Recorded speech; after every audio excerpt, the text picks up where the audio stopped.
Breakfast with Spaniels with Dr. Judy Morgan.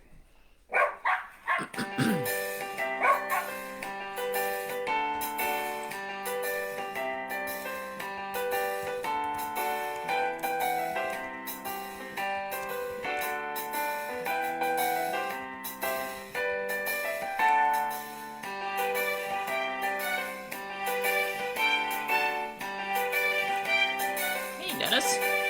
Beth. There's my Virginia folks. And Ohio's in the house. Georgia.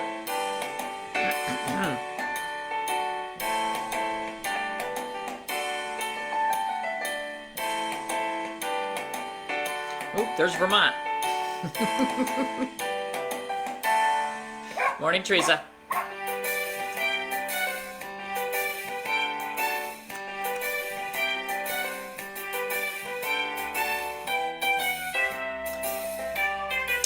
Good morning, Joey. Thanks for all the work you're doing. Remember, Michigan. you can purchase all of Dr. Morgan's products at her website at www.drjudymorgan.com. Now it's time to sit back, relax, and enjoy the show. Ireland. And the Keys. So jealous. Although, it's gorgeous here.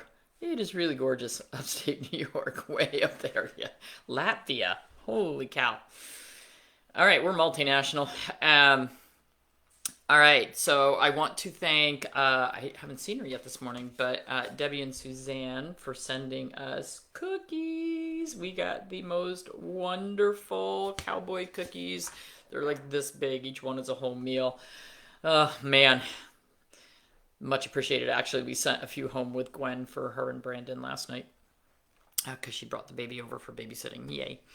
So I was going through quite a few records yesterday for consultations that people are either looking for or that I have coming up.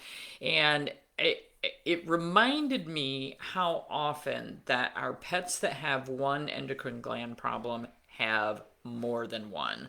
So very commonly, dogs with Cushing's disease may also be diabetic. They may also have low thyroid function.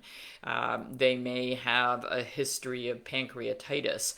The endocrine glands of the body form a system, and they work together. And very commonly, when we have one that's not working well, it's because we've had chronic inflammation or autoimmune disease that is attacking the glands. From sort of simmering inflammation that doesn't get addressed over time.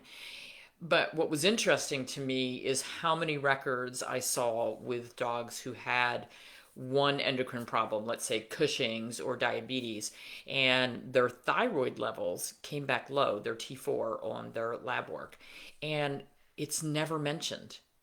Now, the thyroid readings are very interesting because when the pet is sick, dogs in particular, cats don't really get hypothyroidism, it's very rare. But when we have a dog who is sick and their body is struggling with some disease, no matter what it is, whether it's cancer, pancreatitis, something inflammatory, the thyroid level will often be low. And it may not be a true hypothyroidism. It may be that the body is struggling with the other disease, and so the thyroid looks like it's low, but it's not really. The problem is you don't know for sure unless you do further testing on the thyroid function.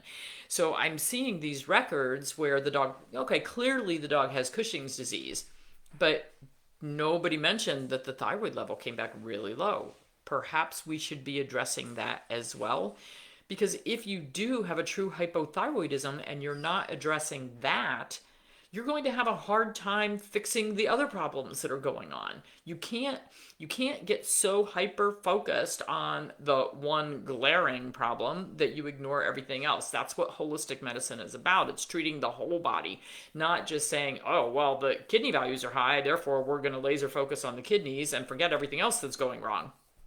So for those of you who are getting your lab work done every year or every 6 months, get a copy. Look at it. It'll be flagged, things that are too high, things that are too low. And if you see things that are too high, flagged as too high or too low, and your veterinarian does not mention them when they're discussing the lab results with you, whether it's the veterinarian or one of the technicians, whoever, if they don't mention that value that is out of whack, get back on the phone and say, hey, I want to discuss this one. What do we need to do? Is that important? Is it real? Is it fake? What is that? Same with people. But, let's get to the bottom of everything that's out of whack, not just see the one glaring problem. And I know what it's like in practice. It gets really, really busy. We used to come in the morning and we'd have 40 charts with lab work sitting there. And we'd try to peel through all of those and get them written up before we started morning appointments. And sometimes it's overwhelming. And so it's very easy to overlook something. But, you see a glaring problem and you get focused on that, and you generally what would happen to me is I would see something, I'd write it up, and then when my technicians would be going over the lab work to call somebody, they would say, what about this one? Did you notice that one was out of whack too? Oh. So that's what checks and balances are for. I love my technicians because they were all graduates and certified, passed their boards, and they were smart cookies, and they kept us in check. If they saw something that was out of whack or something that didn't make sense, they would always challenge us on it, which is really what you want. You want someone to be looking over your shoulder to make sure that you didn't miss something, because it's easy to do. So what I would say to all of you is, when you get lab work done, please ask for a copy of the results. Keep that. Put it in your dog's little binder, notebook, whatever you're keeping for them. Their file, however you do that. Take pictures, file it in your phone, file it online. But make sure you look at it and say, oh, something's not quite right there. We probably should ask about that one too. It's just, another one of those checks and balances, especially right now. The veterinarians are pretty overwhelmed.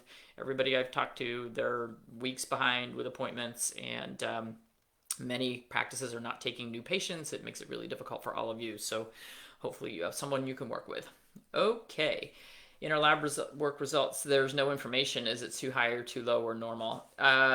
It should be on the lab work. You're overseas.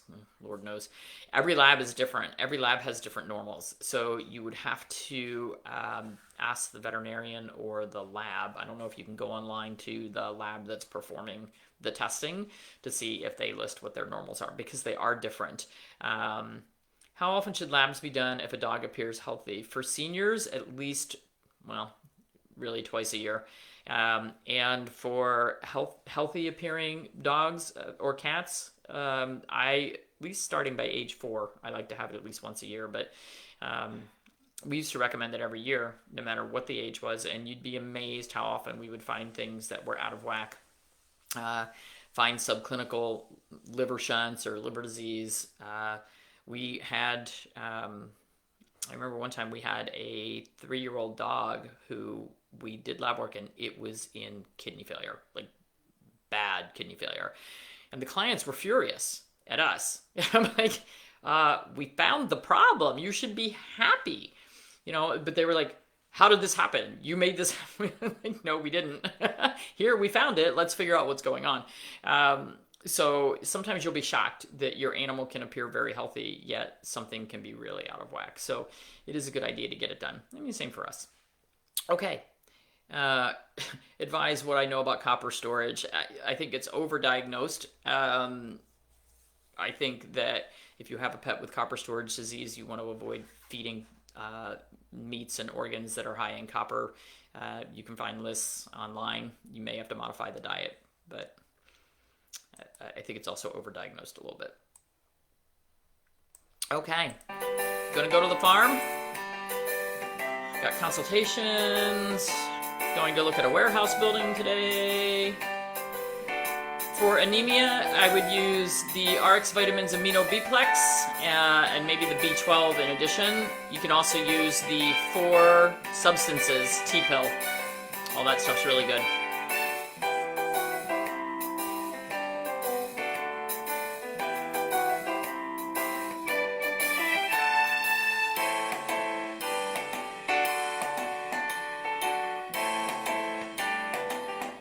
No, Kristen, as long as everything looks good, you don't need to sedate her to do an oral exam. You'll be nearing 70 today. We're over 80.